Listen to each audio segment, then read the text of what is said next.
Frankie is Pluton. Three mostly English words that we understand individually, but together don't make the most of sense. Yet. Give me 10 minutes, a relatively open mind, brain, and the expectation of seeing a lot of cyborgs and speedos, and you'll see why Frankie is indeed Pluton. Hello and welcome to the Grand Line Review, your source for everything One Piece. My name is Liam, and my parents purposely chose that name because it would be difficult to turn into a cringy Australian nickname. Like how Dave becomes Davo, Steve becomes Stevo, and Pluton becomes Pluto, which makes things very cyclical because Pluton takes its name from the Greek god Pluto. That or Mickey Mouse's Disney dog. For the purposes of this video, it doesn't really matter a whole lot. What matters is that our cyborg Chad lad has been fairly ignored post time skip, and that's okay, because his key role is being saved for the endgame of One Piece. Frankie has always had something of an intrinsic connection to Pluton, whether it's because he was the caretaker for its blueprints, or even narratively following in its footsteps by building an assortment of deadly battleships as but a young childling. Battle Frankies that eventually became Frankie himself, and that final incarnation is going to be Battle Frankie Pluton.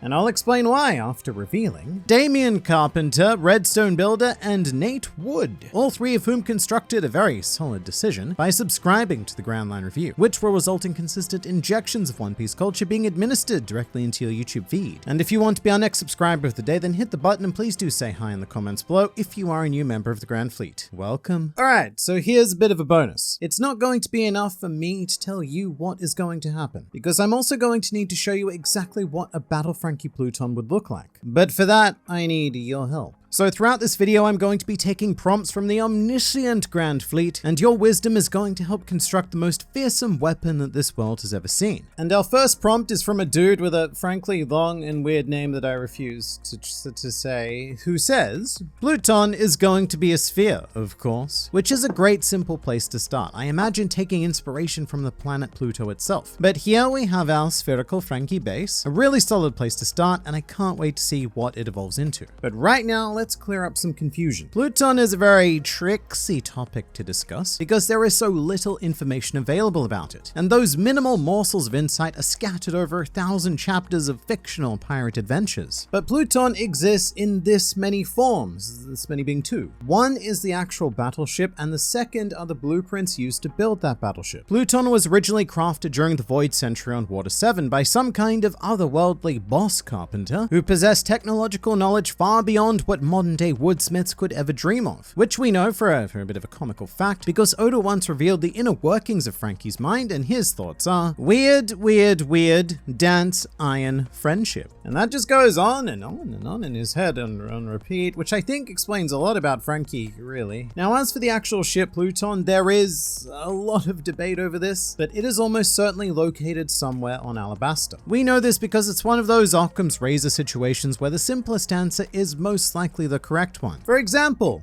what happened to my milk? The answers are either ghosts infiltrated my home, opened the fridge, and chugged some lactose to prolong their torturous existence in limbo. That, or my wife drank it. One of those is simpler than the other, and it's the ghosts, because my wife is lactose intolerant. But not only is Crocodile very insistent that Pluton resides within the designation, but King Nefertari dude bruh practically confirms this himself when he asks why Robin lied about the contents of the nation's poneglyph. In fact, Cobra states that it had all of the information about the weapon you were after, even its whereabouts. If you had told him what was written there, it would have been the end. The kingdom would have fallen into his hands. Or I guess I should say hand singular because Crocodile doesn't have hands plural. But Cobra's words very strongly imply that Pluton was very much within reach. And had Crocodile found it, then Alabasta would be about as done as the One Piece fanbase discussing the Zoro kills Kaido theory. It's not happening. I should stress that this is all implied and very unconfirmed. And there's a gazillion different theories about Pluton, such as the very new Zunesha is Pluton idea. However, almost none of them make sense with our Snake Monarch statements. Because, for example, if Pluton was some sort of phantom elephant in the New World, then Alabasta would not have fallen into Crocodile's sandy handies. Because Crocodile never would have been able to find the elephant, and even if he did, Alabasta is in no immediate danger as a result of that long and drawn out excursion. So for now, let's just keep in mind that Alabasta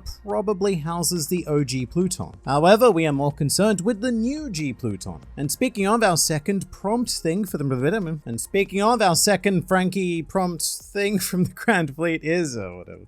Why am I so bad at this? And speaking of our second prompt thing from the Grand Fleet is cannon hair from Dressrosa, but it's an actual cannon. Yep, love it. So fun fact, that is by far my favorite Frankie hairstyle, and I would be beyond disappointed if it didn't make its way onto Pluton. Sakazuki himself would release his bowels in terror if he saw this, even though I think what we have right now is just normal Frankie. But where Frankie comes into this here story is via his mentor Tom. After Pluton was built, the blueprints remained in existence as a bit of a failsafe should Pluton ever fall into the wrong hands. And as we well know, the vast majority of hands in the One Piece world are indeed the wrong ones. So these blueprints were passed down from ship right to ship left, and then finally ending up in the strong right of Frankie. And interestingly enough, the very moment that Frankie sees these plans for the first time, his initial reaction is, can humans really build this thing? Awesome! Hey Iceberg, let's try making this thing. So there's a bit of foreshadowing there. Frankie, much like a teenager who had just discovered certain websites on the internet, got a little bit too keen. Tom does go on to warn the two of its dangers, even referring to Pluton as the most dangerous beast in the history of shipbuilding. And this dynamic is brought up again after Tom's death and Frankie's cyborganization, because after being given the blueprints by Iceberg, Frankie states, hey, I might try to make this thing, you know? You sure you can trust me? Which is foreshadowment number 2. Although in this case, Frankie was actually by far the best choice to hold on to these plans, because he had actually experienced the horrors of what powerful boat-based weapons could do should they fall into the possession of a wide spectrum of, say, panda impersonating scoundrels. So Frankie held on to these plans for 4 years, which is a bit of a long time, long enough to read them once or twice, I'd say, maybe even 3 times if it was a particularly riveting document. And I imagine that it is. The plans for Pluton are probably the equivalent of the most hardcore of erotica for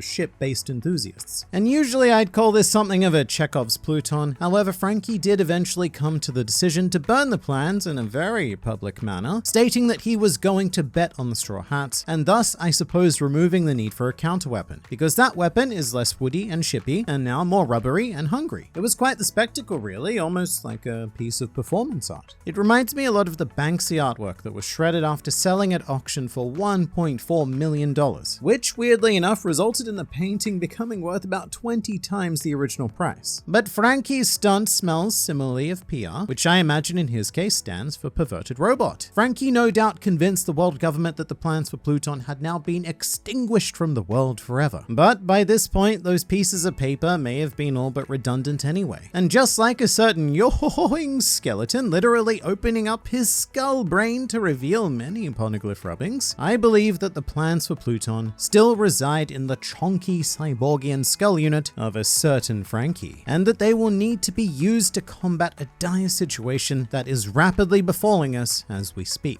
Alright, now let's continue with the thing. That thing being putting this Frankie puzzle together with our next suggestion, which is, it's just a robotic Shirahoshi. Alright, this is going to be a tough one.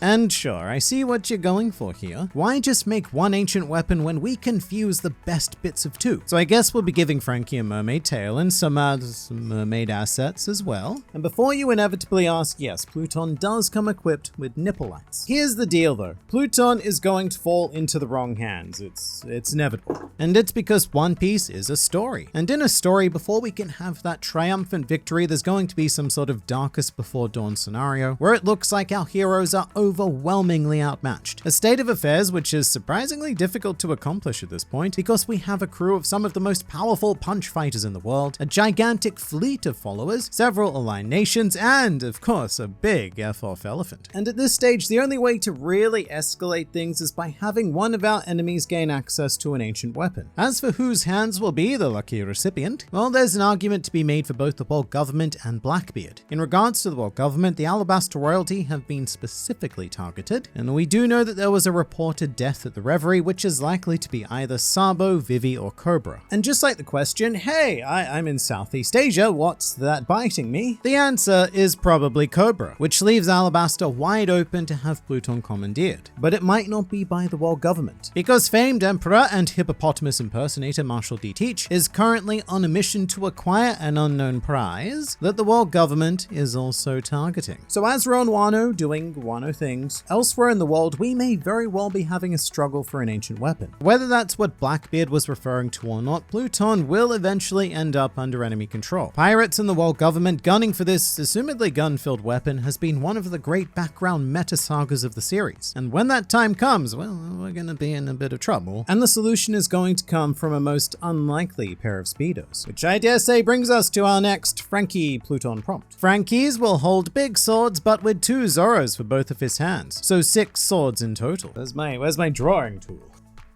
Alright, here's where I kind of regret taking suggestions at random from strangers. But that's what we've got to work with, so 2 Zorro hands coming right up with 3 swordy fingers on each. It's very Edward Scissorhands, really, isn't it? Except instead of an Oscar-nominated film starring Johnny Depp, we have incompetent scribbles on a whiteboard starring Johnny Depp. But the idea that Frankie will build Pluton is not exactly a groundbreaking thought. In fact, ever since the days of Water 7, it's been heavily speculated that the Thousand Sunny is actually Pluton in a rather delightsome disguise. Furthermore, there's also the concepts of Frankie building a new Pluton or even repairing the existing one. But I think all of these are just a little bit too simplistic. Looking back on Frankie's history, we have a narrative blueprint for Pluton forming. This dangerously driven blue-haired little chippy began his career by building warships, 35 of them to be precise, and 36 to be more imprecise, because the 36th incarnation occurred after Frankie realized the folly of the original 35. The problem with building warships is that they were a weapon which anyone could control. Battle Frankie 36 and up, however, were weapons that only Frankie himself could control. That was the lesson that he learned from Spandam. And turning himself into a weapon is the perfect way to ensure that they never fell into those wrong hands. With the exception of that one time Robin grabbed his ball bearings for reasons that I don't think anyone will ever truly understand. But at the very least, those weren't necessarily the wrong hands because nobody got hurt, nobody but Frankie, and myself thinking about it because I've got phantom pain in my balls now. So when faced with the potential need to construct Pluton, will Frankie repeat the mistakes of his significantly more flesh-based childhood by creating a warship that anyone can wield? Or will he use what he knows about its construction to create a brand new form of Pluton, one that is no longer impossible to craft? Frankie's original words when seeing the plans were shock and awe. Not literally, the words conveyed shock and awe, but he was not entirely convinced that it was even possible to build. However, after spending 2 years screwing around in Vegapunk's lab, and with brand new alloys in existence such as Wapo metal, which was used to build General Frankie, regular Frankie now has the otherworldly knowledge and materials that he needs to build the greatest superweapon that this world has ever known. Battle Frankie 39, or even better, Battle Frankie Pluton. And the funny thing is, this isn't an entirely unprecedented idea. In fact, in the SBS for Volume 101, Dark Timeline Frankie does go so far as to become a ship himself. And while I certainly wouldn't go so far as to call that foreshadowing, it does demonstrate the distinct possibilities within Frankie to make absolute insanity into unsuspecting reality. And speaking of, let's now complete our